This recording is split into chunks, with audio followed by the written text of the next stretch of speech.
Everyone, welcome back to another lesson. Today we will be looking at figures of speech. Now, if you are studying in class 9, then you might have probably heard about these before, right? So figures of speech, we do have many, right? There are like plenty of figure of speech in English language. And what does figure of speech actually do? So figures of speech are devices. So these are like tools that possess non-literal meaning. Okay, these words and these figures of speech does not have literal meaning. Literal meaning means the exact meaning of the word. Why? For greater effect, greater result in prose or poetry. Prose means stories and poetry means poem. So we use some words which does not show have, or should say possess literal meaning, and we call them figures of speech. Now, in simple words, these are words or phrases which carry different or separate meaning than the ordinary meaning of the word. One like example would be heart of gold. So when I say heart of gold, if we do take it literally, then we are really talking about a heart which is made up of gold. Alright, in reality this is not possible. So it does have a separate meaning here. It means that the heart is pure and very kind. It is magnanimous. Secondly, the sun smiles greatly. Now, smiling, right, is not an attribute, it's not a character of sun. So we are having a different and separate meaning of the words from its ordinary meaning, and we call them figures of speech. Well, it's also known as poetic devices in some other language. Now, there are, like, as I told you earlier, plenty of figures of speech, out of which we will discuss only a few. Now, the very common figure of speech that generally every people use is comparison. Now, in comparison type, we have two different kind of comparative figures of speech, and these are known as simile and metaphor.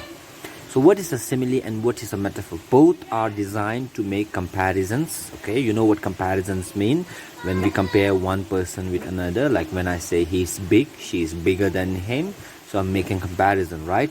So metaphor and simile both are used for comparison, but metaphor, here we just directly compare something. Like my best friend is an angel.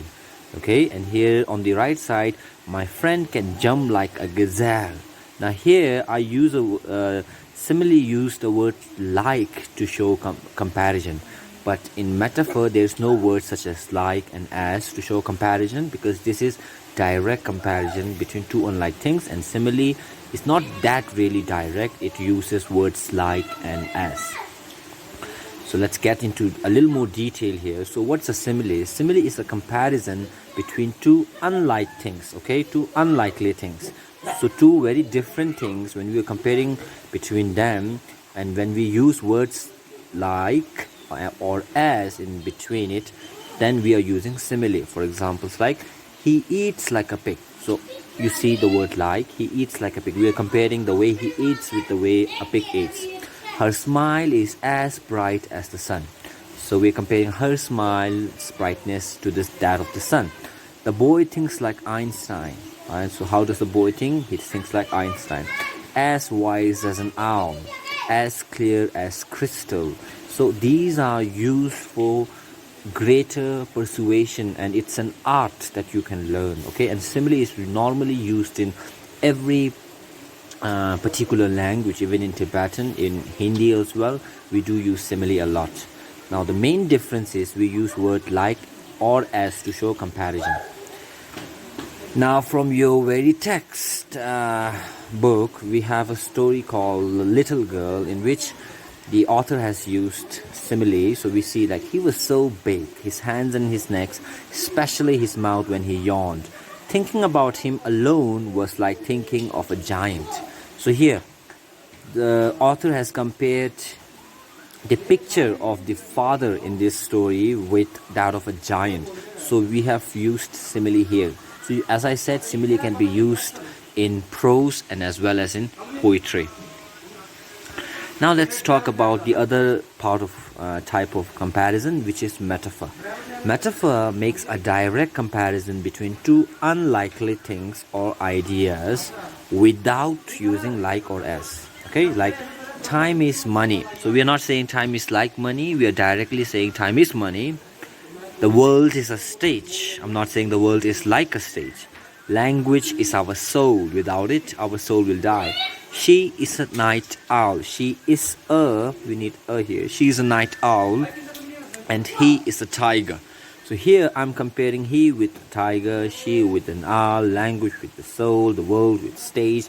All of these are comparison between two unlikely things, and at the same time I do not use the word like or as, which is only used in simile case. So from the poem I've taken some extract, like wind comes softly, don't break the shutters of the window. So here what are we looking at? We are looking at metaphor, right? So here wind is actually an ideological metaphor, or should I say it's the overall poem. The overall poem wind is a metaphorical poem, just like the poem Road Not Taken. So Road Not Taken, in this poem, road is directly compared to the choices that we make, and wind is directly compared to the difficulty that we faced in our life. So if you have given careful attention while we have read the poem, you will definitely understand what I'm meaning here. Okay, and now this is the just a table to show you the simple difference between simile and metaphor here. So simile is something is like something. So we are using this word called like. Something is something. That is metaphor. Like friendship is like heaven. Love is a battlefield. Our school is like a temple. My school is a temple. So you see what is the difference between these two phrases is that here I use the word like to show comparison. Here I did not use the word like, rather I directly make the comparison between two unlikely things. Okay, I hope you get the point now. Okay, now let's jump on to the second category called sound. Now we do have some many sound related figures of speech. However, we will only discuss three, which I think normally comes in our poem and in our stories. Okay, so the first one is called alliteration. So alliteration is very easy. It simply means the repetition of the beginning sound of the neighboring word. So in a sentence, the very beginning sound, when it is repeating, we call that alliteration. Like she sells seashells near seashore. So you see that we see that she, sell, see, show, all these have the beginning sound is repeating. Sound is there. Likewise, Namdul needed new notebook. So we see na repeating, right?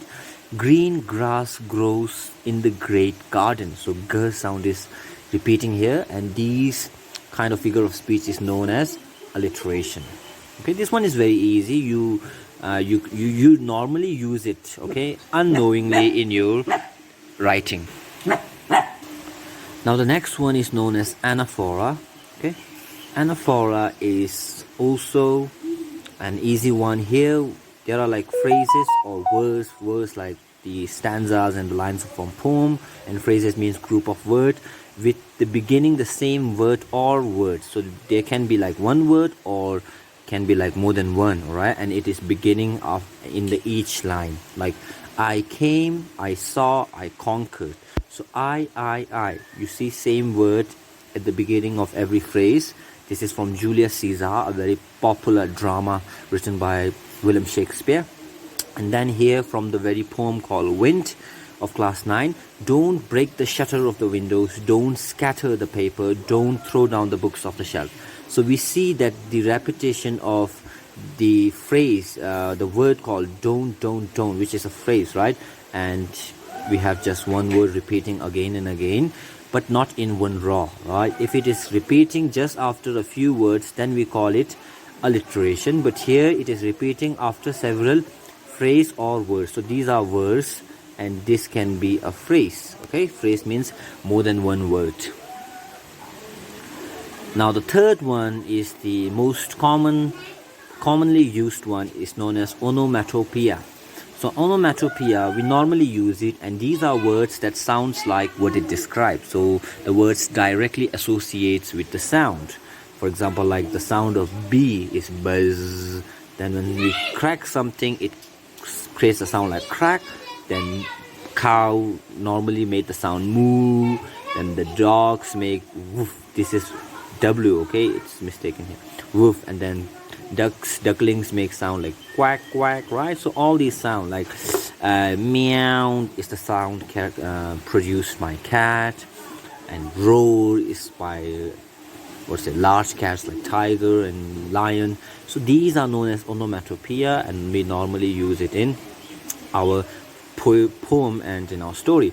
One great example from the very poem called Wind is not Wind. It is from the poem Rain on the Roof, where it has used the sound patter. Okay, so when the rain patters on the shingle, so patter here is the sound created by the raindrops when it hit the roof. So patter, all right? You know what patter means. You have read the poem.